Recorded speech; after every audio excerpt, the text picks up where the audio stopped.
First, though, Morocco have caused an almighty shock at the World Cup by knocking out the 2010 champions Spain. After 120 minutes, neither side could find a goal, and Spain missed all three of their penalties in the shootout. The Morocco goalkeeper, Bono, wrote himself into World Cup folklore by saving two of those spot kicks to send his team through to the quarter-finals for the first time in their history.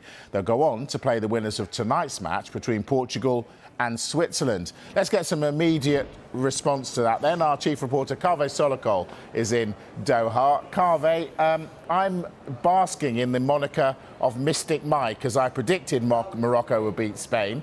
Has it been a surprise to most other people, though?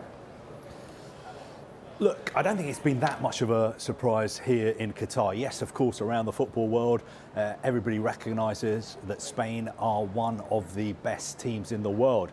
But Morocco are a big, big deal here in Qatar. We've been spending a little bit of time with the Moroccan squad, and they are probably the best supported team at this World Cup. And I'll tell you why.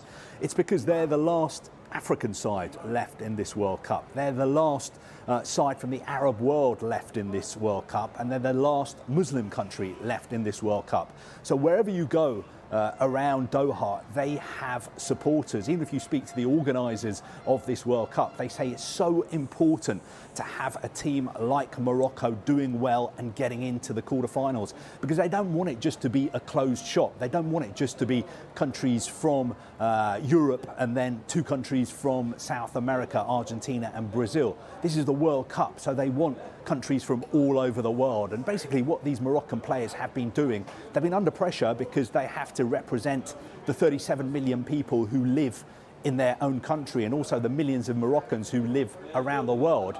But they're also representing Africa. They're also representing the Arab world, and they're also representing Muslim countries all over the world. That's why they've got so many supporters here.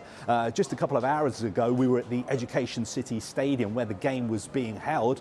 We were filming outside, and 9 out of 10 of the supporters at that stadium were Morocco supporters, and they weren't all from Morocco. There were flags from all over the Arab world. There were flags from lots of different countries in Africa as well. So I think it's great news for this World Cup that Morocco are doing so well. I'm not sure it was that much of a surprise because they finished top of their group. They finished ahead of Belgium and Croatia. Yes, of course, they were the underdogs this evening, but they played exceptionally well, and they've got some world-class players, and they held their nerve right until the end.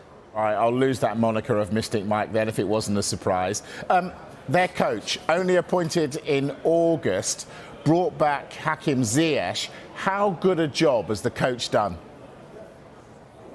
Oh, this guy's incredible what he's done.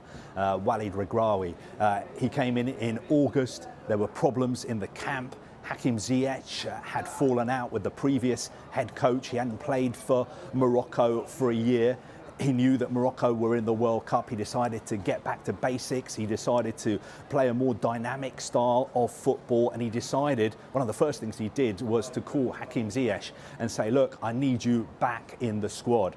And that's why he's got such a great spirit in that squad of players. You can see it when they play, you can see it when they train, and they feel that people are backing them. They feel that people from all over the Arab world and Africa are backing them as well. And it's quite interesting if you look at the makeup of this Moroccan squad, because the player who scored the winning penalty, Hakimi, who plays for PSG, he was actually born in Spain.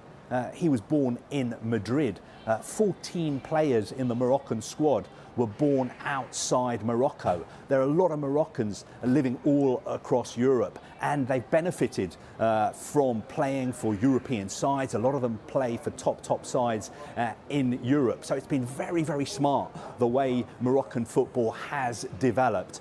And I think it's great for this World Cup to have Morocco doing so well, because look, we don't want it to be a closed shop. We don't want it to just be a World Cup where the 8 teams in the quarterfinals are from Europe and Brazil and Argentina. We need other countries in there as well to represent the whole world.